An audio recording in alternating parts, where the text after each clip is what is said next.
Hi everyone எல்லாருக்கும் வணக்கம்.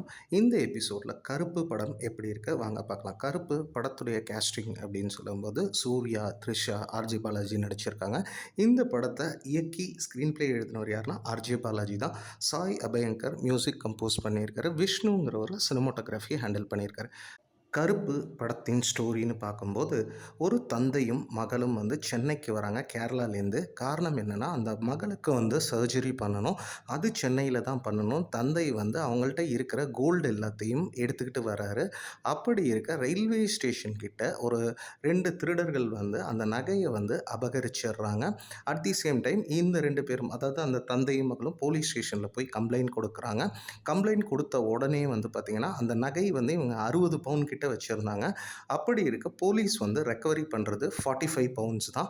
At the same time போலீஸும் சொல்கிறாங்க, யாரும் வந்து ஃபுல்லாலாம் கொடுக்க மாட்டாங்க ரெக்கவரி பண்ணால். அப்படிங்கும்போது அப்போ அந்த நகையை அவங்க வந்து திருப்பி வாங்கணும் அப்படின்னா கோர்ட்டில் போய் தான் வாங்கணும். அப்போ வந்து போலீஸ் ஸ்டேஷனில் ஒருத்தர் சொல்கிறாரு, வக்கீலை வச்சு இதை நீங்கள் வந்து வாங்கிக்கங்க. அப்படிங்கும்போது அந்த போலீஸே வந்து வக்கீலை சஜஸ்ட் பண்ணுறாரு. அந்த வக்கீல் யாருன்னு பார்த்தீங்கன்னா ஆர்ஜே பாலாஜி தான். அப்போ அந்த பகுதியில் இருக்கக்கூடிய கோர்ட்டில் ஒரு கிங் மேக்கராக இருக்கக்கூடிய பர்சன் வக்கீல் யாருன்னா ஆர்ஜே பாலாஜி தான். அதே சமயம் அதே கோர்ட்டில் த்ரிஷா வந்து ஒரு நேர்மையான வக்கீலாக இருக்காங்க. ஆர்ஜே பாலாஜி இருக்கக்கூடிய கோர்ட்டில் அவரை மீறி ஜட்ஜ்மெண்ட் கூட பாஸ் ஆகுது. அந்த அளவுக்கு கோர்ட்டையே வந்து கண்ட்ரோலில் வச்சுருக்காரு. அதை சப்போர்ட் பண்ண இவருக்கு அசிஸ்டண்ட்டாக இருக்கிறவங்க எல்லாமே கூண்டாஸ் மாதிரியும் பிஹேவ் பண்ணுற அளவுக்கு அந்த கோர்ட்டுக்கே ஒரு கிங் மேக்கராக இருக்கார். அப்போது அந்த நகையை தொலைச்ச தந்தையும் மகளும் ஆர்ஜே பாலாஜியை அப்ரோச் பண்ணுறாங்க. அப்படி இருக்க இதை வச்சு எப்படியாவது சம்பாதிக்கணும் அப்படிங்கிறதுக்காக என்ன பண்ணுறாங்கன்னா, அவங்கள வந்து பயங்கரமாக வாய்தா மேலே வாய்தா போட்டு போட்டு போட்டு அலக்கழிக்கிறாங்க. ஒரு பாயிண்டில் வந்து பார்த்திங்கன்னா, இவங்க வந்து எக்கச்சக்கமாக அந்த வக்கீலுக்காகவே வந்து செலவு பண்ணுறாங்க. அட் தி சேம் டைம் அந்த கோர்ட்டு வளாகத்திலேயே ஒரு கருப்பசாமி கோயில் இருக்குது. அப்போது வந்து அந்த கோர்ட்டில் இருக்கக்கூடிய ஒரு நபரோட இன்சிஸ்டன்ஸ் பேரில் அந்த தந்தை வந்து கருப்புசாமிகிட்ட வேண்டுறார். அப்போது அந்த தந்தை வந்து ஒரு பாயிண்டில் ஃப்ரஸ்ட்ரேட் ஆகி ஜட்ஜையே வந்து எதிர்த்து பேசுகிற ஒரு சூழ்நிலை வரும்போது ஆர்ஜே பாலாஜியும் கையை விரிச்சிடறாரு. நீ எப்படியோ அந்த நகையை வாங்கிக்க, எங்களை மீறி வாங்க முடியாதுங்கிற மாதிரி இருக்கும்போது அப்போது கருப்புசாமி சூர்யா வடிவில் வந்து பார்த்திங்கன்னா ஒரு வக்கீலாக இந்த கேஸில் வந்து ஆஜராகிறாரு. அதுக்கப்புறம் இந்த கதைங்கிறது எப்படி நகருது அப்படின்னு பார்த்திங்கன்னா, சூர்யா வந்து, அதாவது கடவுள் வந்து ஒரு மனிதனாக ஆஜராகிறாரு அகெயின்ஸ்ட் அந்த கிங் மேக்கரான ஆர்ஜே பாலாஜிக்கு எதிராக. அப்படி இருக்க அந்த தந்தைக்கு வந்து சூர்யா வந்து நகையை மீட்டு கொடுக்குறாரா இல்லையா?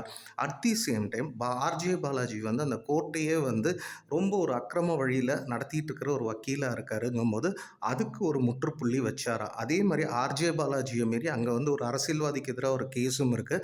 அதையுமே யாருமே தொடமாட்டேங்கும் போது இப்போது கருப்பசாமிங்கிறது வந்து சூர்யா மனித வடிவில் வரும்போது இந்த தந்தைக்காக ஆஜராகிறாரு. அப்படி இருக்க இந்த கோர்ட்டில் வந்து அவர் ஆஜரான அப்புறம் இந்த கோர்ட்டு மாறுச்சா? அதே மாதிரி ஆர்ஜே பாலாஜியோட அட்டூழியங்கள் எல்லாத்துக்குமே ஒரு முடிவு வந்துச்சா இல்லையா?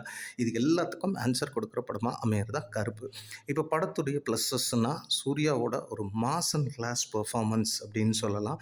மற்றபடி ஆர்ஜே பாலாஜியாக இருக்கலாம், த்ரிஷா, நடித்த நடிகர்கள், அந்த தந்தை மகளாக நடித்தவங்க சூப்பராகவே வந்து பண்ணியிருக்காங்க அப்படின்னு சொல்லலாம். படத்தில் நடித்த எல்லா நடிகர்களுமே இந்த படத்துக்கு என்ன தேவையோ அதை நீட்டாக கொடுத்துருக்காங்க. அடுத்தது வந்து இது வந்து ஒரு கோர்ட் ரூம் ட்ராமா ப்ளஸ் வந்து அந்த கருப்பசாமி வர்றது இதெல்லாம் வந்து சினிமோட்டோகிராஃபியில் நீட்டாக கேப்சர் பண்ணி கொடுத்துருக்காங்க. விஷுவலி நல்ல அப்பீலிங்காகவும் கொடுத்துருக்காங்க. அடுத்து சூர்யா வர்ற இடத்துலலாம் ஒர்க் ஆகிற பேக்ரவுண்ட் ஸ்கோரிங் வந்து சூப்பராக இருக்குது. சாங்ஸுமே வந்து பார்த்திங்கன்னா விஷுவலைஸ் பண்ண விதமாக இருக்கலாம், தியேட்டரில் படமாக பார்க்கும்போது நல்லாவே வந்து ஒர்க் ஆகிருக்கு. அடுத்தது வந்து பார்த்திங்கன்னா சூர்யாக்கான அந்த மாஸ் மொமெண்ட்ஸ், அவரோட பழைய படத்தோட ரெஃபரன்ஸ் எல்லாமே அவர் ரசிகர்களுக்கு பெரிய ஒரு கூஸ்பம் மொமெண்ட்ஸாக இருக்குது. ஈவன் இன்னமும் சொல்லலாம், சூர்யாவுக்கு வந்து ஒரு குறிப்பிட்ட வருஷங்களாக ஒரு படம் வந்து ஓடிடியில் நல்லா பேர் வாங்குச்சுனாலும் தியேட்ரிக்கலி நிறைய படங்கள் வந்து அவருக்கு பெருசாக கை கொடுக்காத போது இது வந்து ஒரு கம்பேக் படம்னே நிச்சயம் வந்து சொல்லலாம்.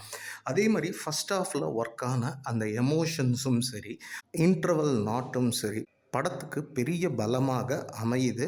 அதே மாதிரி சூர்யா ரசிகர்களை திருப்திப்படுத்துறதுக்குன்னே சில மொமெண்ட்ஸ் வந்து வச்சுருக்காரு. நிச்சயம் தியேட்டர்ஸில் வந்து அவர் பண்ணுற பெர்ஃபார்மன்ஸ் வந்து அரங்கையே அதிர வைக்குது அப்படின்னு சொல்லலாம். அந்தளவுக்கு மாஸ் மொமெண்ட்ஸ் வந்து கொடுத்துருக்காங்க அப்படின்னு சொல்லலாம். மேலும் ஃபர்ஸ்ட் ஹாஃப் ஒர்க் ஆன விதமும் சரி, சூப்பரா இருந்துச்சு. இது எல்லாமே கருப்பு படத்துக்கு ஒரு பெரிய பக்கபலமாக இருக்கு. சரி, இந்த படத்துல வேற என்னெல்லாம் செஞ்சிருந்தா, இந்த படம்ங்கிறது வந்து இன்னும் பெரிதாக அமைந்திருக்கும் அப்டின்னா, முதல்ல இது வந்து ஒரு கடவுள் வந்து ஒரு மனிதனா இறங்கி வராரு. அதுலயும் மாஸ் மொமெண்ட்ஸ் எல்லாம் இருக்குங்கும்போது, சினிமாட்டிக் லிபர்ட்டி அப்படிங்கிறது வந்து எக்கச்சக்கமா எடுத்து வச்சிருக்காங்க. அதே மாரி லாஜிக்கல் லூப்ஹோல்ஸும் வந்து படத்துல வந்து எக்கச்சக்கமாக இருக்கு. அதாவது அந்த மாஸ் மொமெண்ட்ஸுங்கிறது வந்து ஃபர்ஸ்ட் கொஸ்டினே ஒரு கடவுள் இறங்கி வருவாராங்கிறதே நிறைய பேத்துக்கு வந்து ஒரு கொஸ்டினா இருக்க வாய்ப்புகள் இருக்கு. அடுத்தது ஃபர்ஸ்ட் ஹாஃப் எவ்வளோ தூரம் சூப்பராக ஒர்க் ஆச்சோ, செகண்ட் ஹாஃப் வந்து அதாவது சூர்யாவை செலிப்ரேட் பண்ணுற விதமாகவே அதுக்கு தகுந்த மாதிரி அந்த மாஸ் மொமெண்ட்ஸ் தான் இருக்கே தவிர்த்து படத்தில் வந்து இவங்க ஃபர்ஸ்ட் ஹாஃபில் பேசின விஷயத்துக்கும் செகண்ட் ஹாஃபில் அதை வந்து கன்வே பண்ண ஒரு விதங்கள் வந்து அதாவது கன்வேங்கிறது வந்து ஸ்டோரியில் கன்வே பண்ண விதம் வந்து அவ்வளோ தூரம் நமக்கு வந்து கன்வின்சிங்காக இல்லை. அதே மாதிரி சாயபயங்கரோட மாஸ் மியூசிக் நல்லா இருக்கு. ஆனால் அந்த படத்துக்கு வந்து நிறைய இடத்துல கிளாஸ் மியூசிக்கும் தேவைப்பட்டிருக்கு.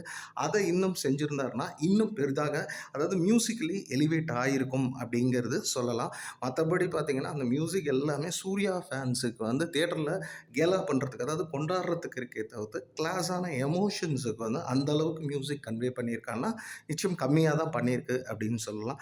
இதெல்லாம் தாண்டி கருப்பு படம் எப்படி இருக்குது அப்படின்னு பார்த்தீங்கன்னா, அதாவது ஒரு தந்தையும் மகளும் ஒரு ஆப்பரேஷனுக்காக கோல்ட எடுத்துட்டு வராங்க. அந்த நகை திருடு போகுது.